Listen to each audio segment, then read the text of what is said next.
So this is the introduction of the body talk. And the haiku for this talk is, being embodied, not always comfortable, but it's always real. And that's a good summary of what I hope to convey in this talk. We are so often unconscious about our bodies. I want to do an experiment. I want us to do like a 30-second meditation just to get here. So would you all please, make sure that you're sitting in a comfortable position for meditating?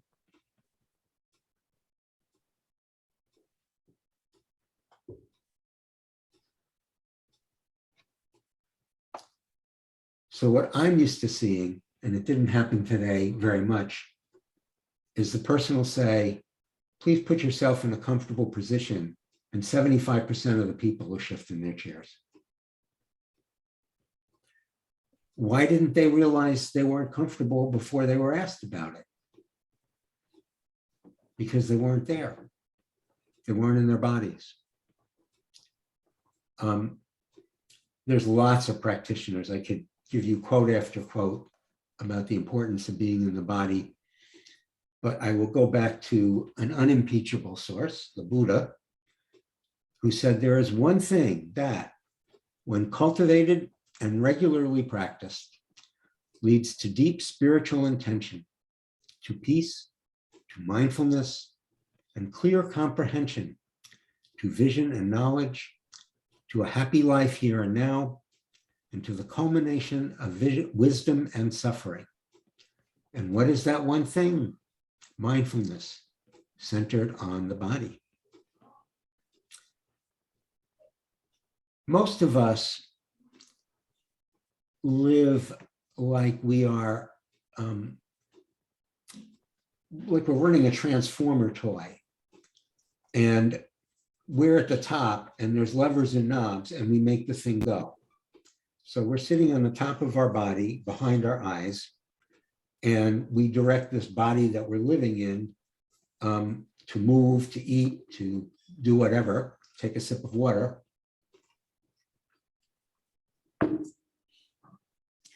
But we're not necessarily in it.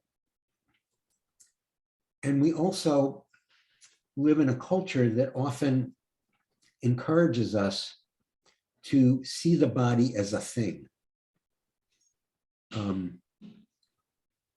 I've heard people say, when they've hurt their arm or their toe or something, the arm is hurting, the knee is hurting, as opposed to my knee is hurting, my arm is hurting. There's a distancing. Look at the makeup industry. I mean, it's enormous. What's it based on? It's based on the premise that how you look is not good enough.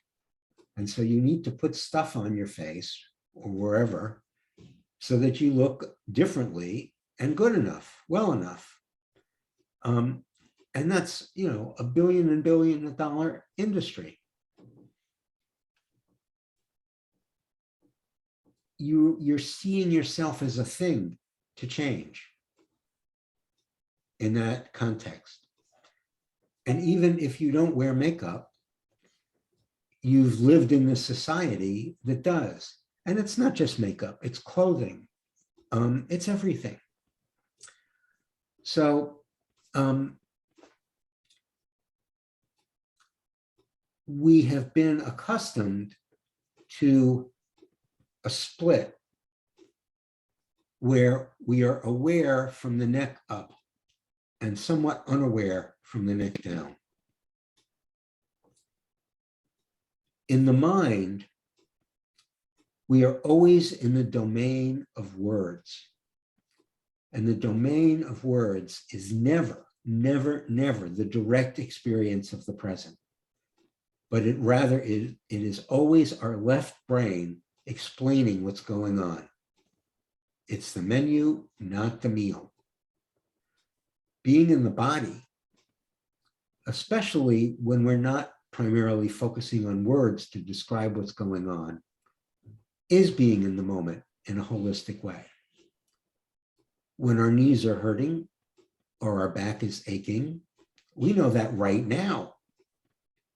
Of course, sometimes we don't want to be in the right now with our bodies. I once wrote a haiku about a long sit in meditation that went, stiff spine, upset gut, jaw clenched, sore butt. No wonder I live in my head. So I don't know if you've ever listened to a sales pitch for something.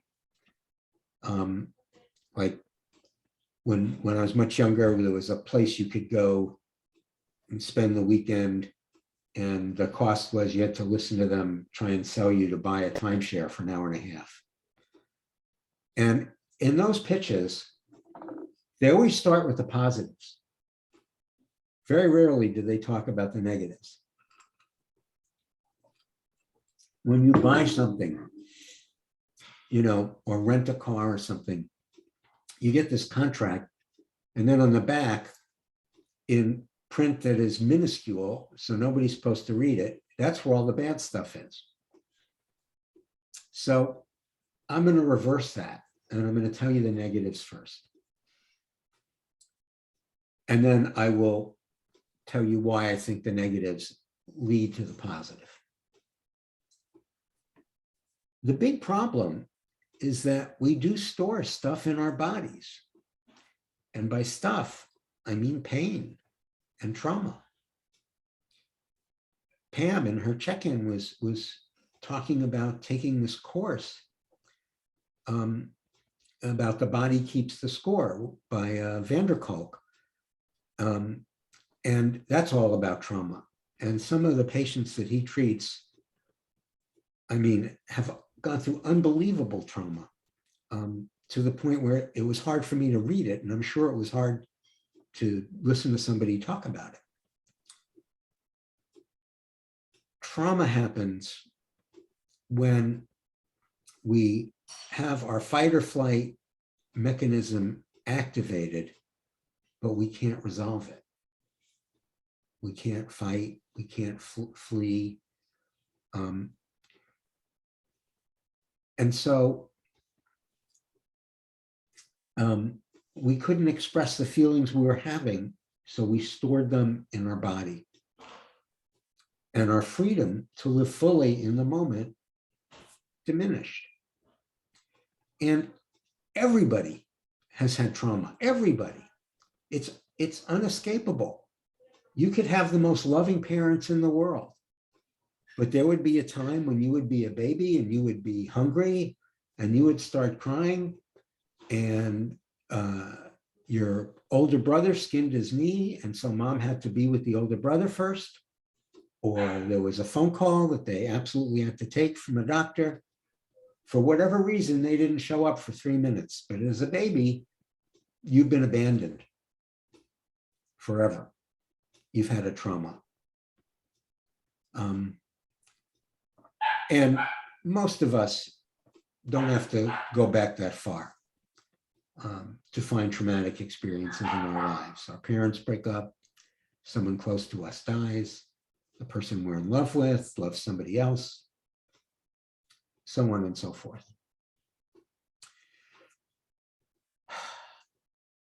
So my theory of human development, and I will tie this back to the body, is that we start off completely free. Babies are just in their bodies and they are free and exuberant. And then they get traumatized and they compress just a little bit. And then it happens again and again and again and again and again. And it's my tree ring theory of human development, except the tree rings are growing inwards and not outwards. And what the tree rings represent is they represent stored trauma. And what happens after a while is we realize that we don't have enough space. And so we need more space. We're compressed. We don't like it. So what do? We change. We go into therapy. We have a spiritual experience. We go into recovery. We start meditating. And as we do that and expand our surface area, so to speak, we hit these traumas. We hit the things that compressed us in the first place because we've stored them in our bodies. And so to have a greater expansion of our sense of self, we have to work through that trauma, which really, as I understand it, means experiencing what you were unable to experience when it happened. And here's where I have to caution that take care of yourself. People that are dealing with significant trauma usually can't and shouldn't re-experience all the feelings at once. There's a word called pendulation. And so if you're meditating in the body, you find a safe place that feels safe, that feels okay. Could be your hands, could be your ears, could be wherever. And if you find a place in your body that's hurting, that's carrying something, then you spend some time there. And if it gets too intense or overwhelming, then you pendulate back to the safe place and let yourself relax. And then you can pendulate back. And you're titrating the trauma in little pieces.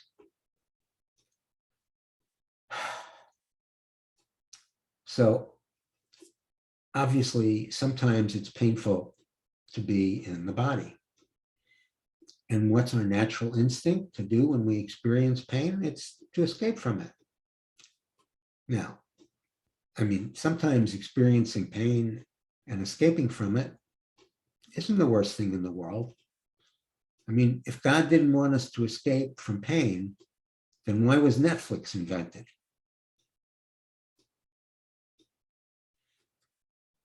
Seriously, though, when we enter the domain of the body, we need to do so with compassion for the wounded parts of ourselves that are living there.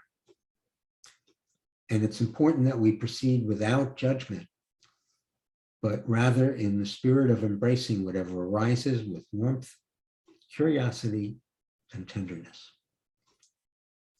Okay, so now I'll switch to the positives. So why do this? What's the upside? Why not stay frozen below our necks? Think about the best moment of your life, or one of the best moments of your life. Take a second and think about a peak experience moment.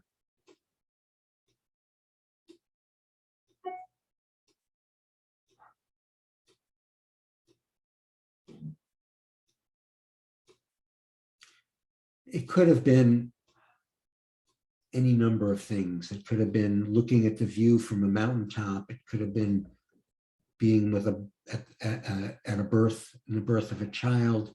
It could be at an amazing concert. It could be working with somebody and having it go perfectly. Weddings, losing yourself in the flow, even playing tennis or running, singing. But those are all bodily activities. And I would say, without even asking you what your peak experiences were, that the common denominator of them all is that you were living intensely in the present during that experience. And when you're living intensely in the present, you're living unmediated by the analytical mind. You were eating the meal, not looking at the menu. That's what being in the body helps you to do. Helps you to eat the meal. Once the Dalai Lama was in Washington, D.C., promoting a book about happiness. And one of the reporters asked him what was the happiest moment of his life. And he got this mischievous look that he gets. And he says, I think now that's somebody who's living in the present moment. So we talked last week about the anchor and how useful and helpful it is in bringing us back to what is happening now. And notice that the anchor, whether it's your breath or ambient sound or how your hands feel, all are bodily sensations, not thoughts. So we use an anchor that is part of our body's functioning to keep us in the moment. So the upside or potential of being able to stay focused within the body is this sense of joy, of ease, of spaciousness, of needing nothing, but being fully complete in the moment. Now, are we going to feel that all the time? Heck no. But if we persist and are conscientious about our practice, then this is available to us. I once met with, I was at a meditation retreat, and I had the great privilege of meeting with Sylvia Boorstein, who's just a wonderful meditation teacher. And I had just gone through some of those experiences. Those of you who have my book, and I think that's most of you, I write about them in haiku. And she said, those things are accidents, but the more you practice, the more accident prone you become. I would look at it as those moments are moments of grace. And you can't force moments of grace. They just descend upon you. But you can be ready for them. So before I start the guided meditation on the body, I want to close with a text that I saw on the Mindful Self-Compassion website. And it's by, hard to pronounce the name, Nayyirah Waheed. And then we'll have questions, and then we'll do the meditation. And it goes like this. And I said to my body softly, I want to be your friend. It took a long breath and replied, I have been waiting my whole life for this.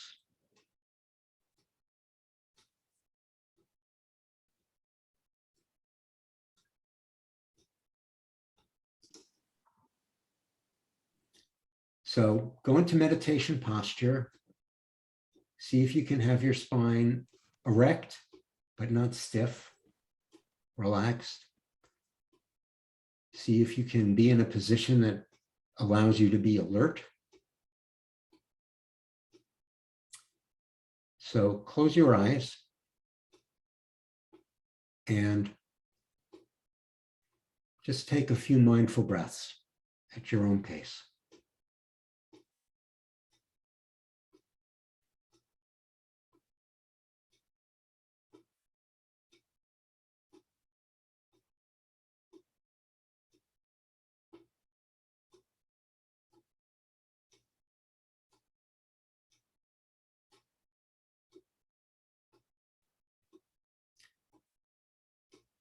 So we're going to start with a body scan, and we're going to go from the bottom up. So focus your awareness on your feet, please, and see how they're doing. Are they feeling pressure? If you're in shoes, are your shoes tight or comfortable? Are they hot or cold?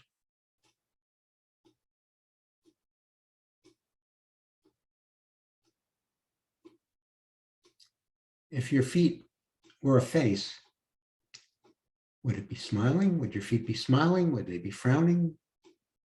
Would they be showing pain?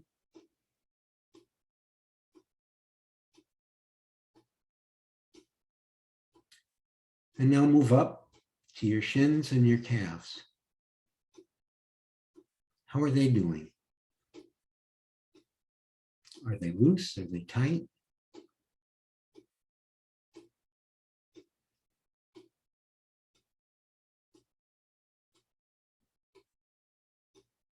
If they had a face, what would the expression be on their face?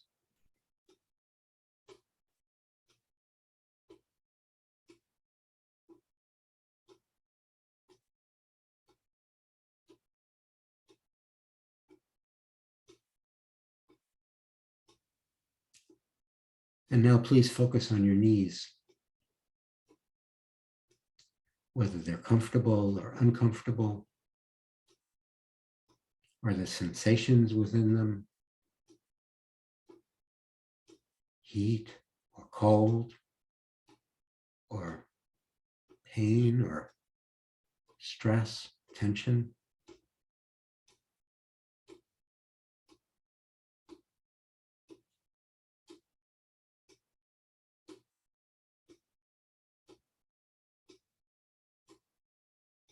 If your knees had a message for you, what would it be?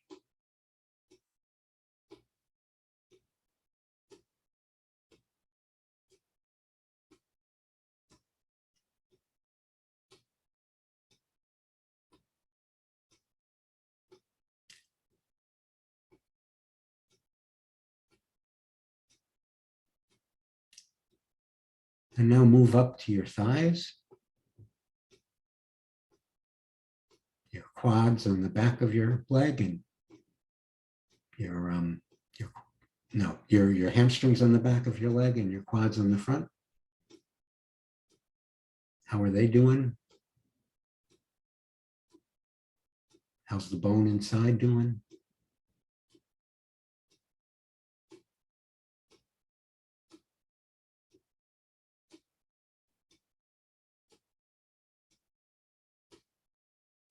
Are they tense or relaxed?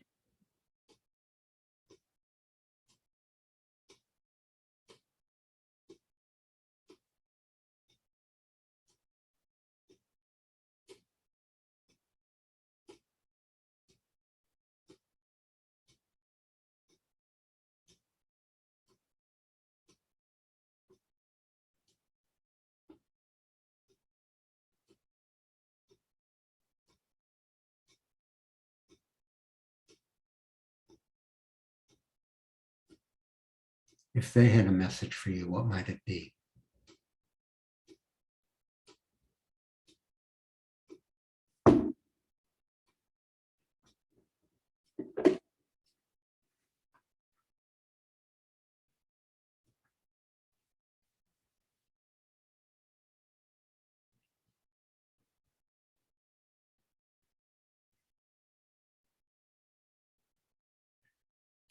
And now your hips, your butt, that whole area. Is it tense? Is it relaxed?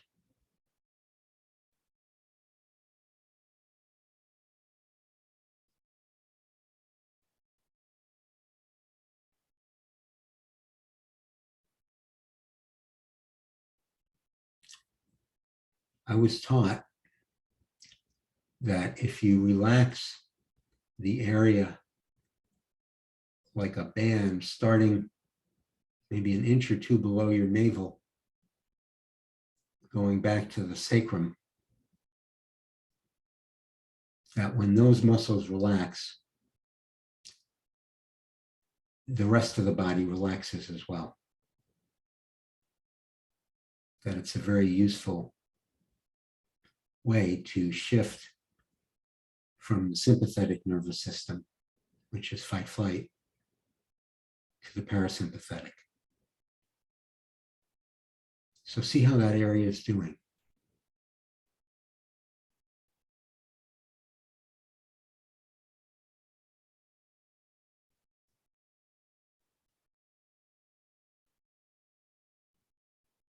And now move to your belly.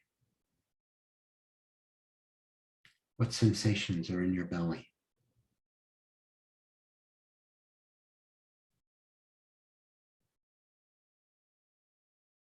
Is it calm? Is it not calm?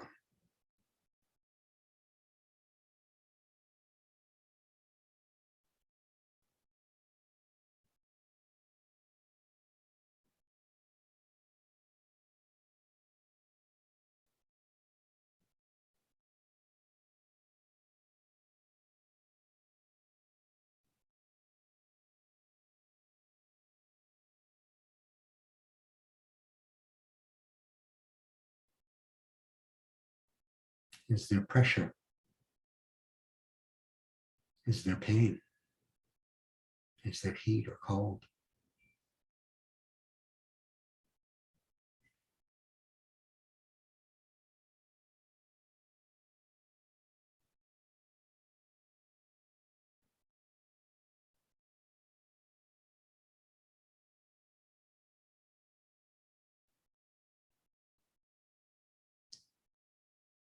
Wherever your belly is, see if you can be with it in a kind and loving manner, as if you're saying a deep hello. I see you, I recognize you.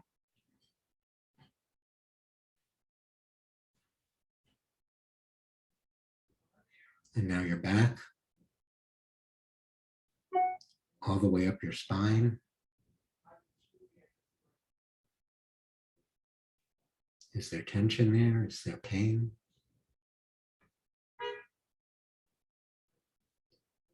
If there is pain, is it dull? Is it sharp? Is it an ache? Is it intermittent?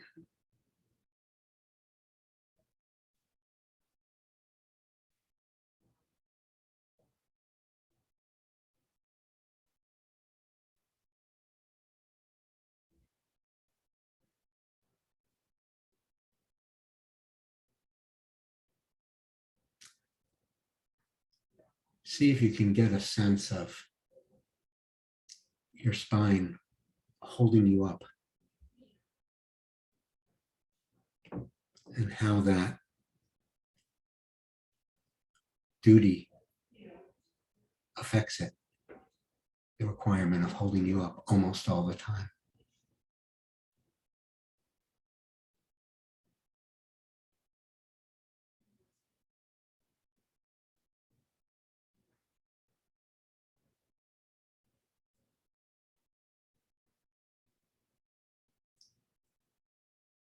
Now move to your chest.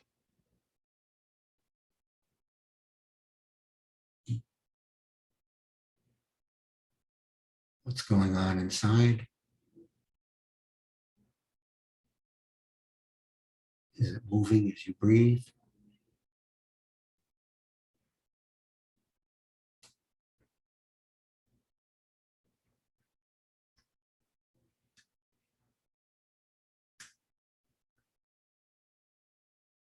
Your shoulders and your forearms,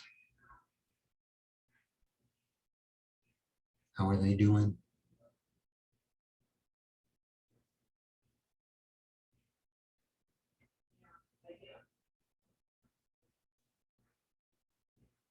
Your arms from your elbow down through to your hands. Are they clenched? Are they relaxed?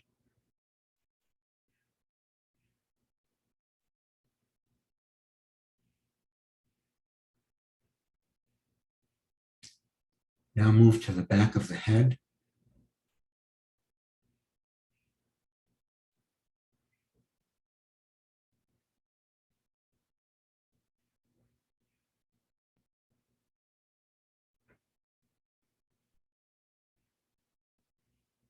The top of your head.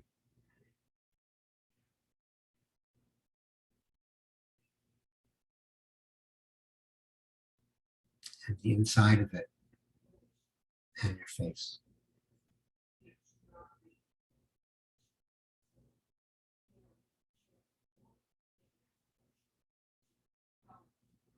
If your attention wanders, just gently bring it back.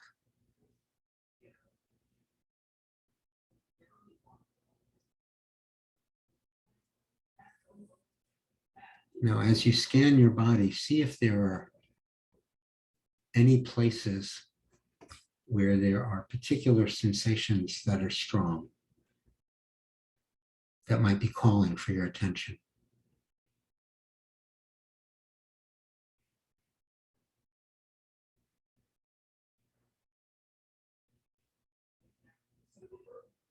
And if you're comfortable doing so, see if you can bring an interested and kind presence to those sensations. What do they feel like?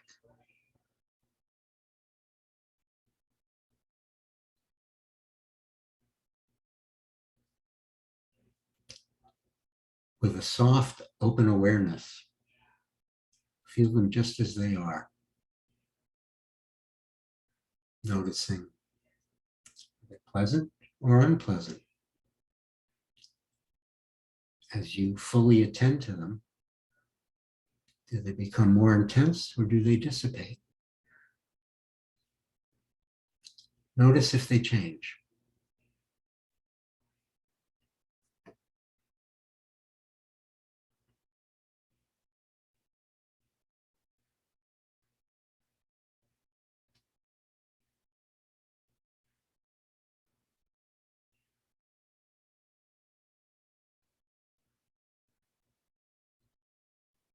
Ask yourself, what is happening inside me right now?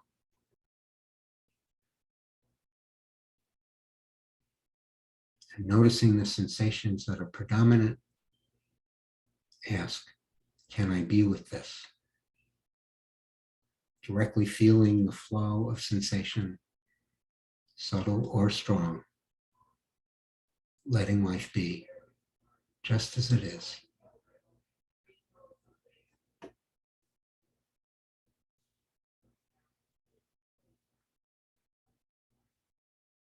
And we'll take one more minute. During that minute, I invite you to just focus on your anchor.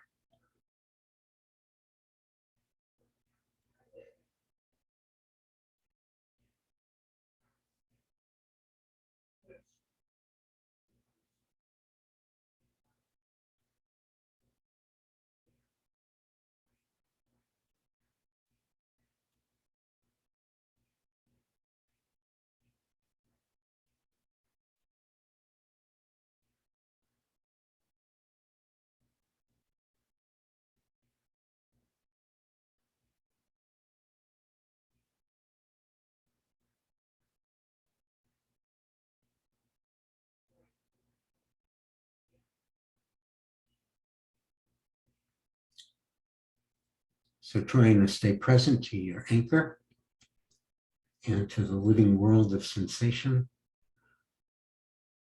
Come back to presence in the Zoom room, please.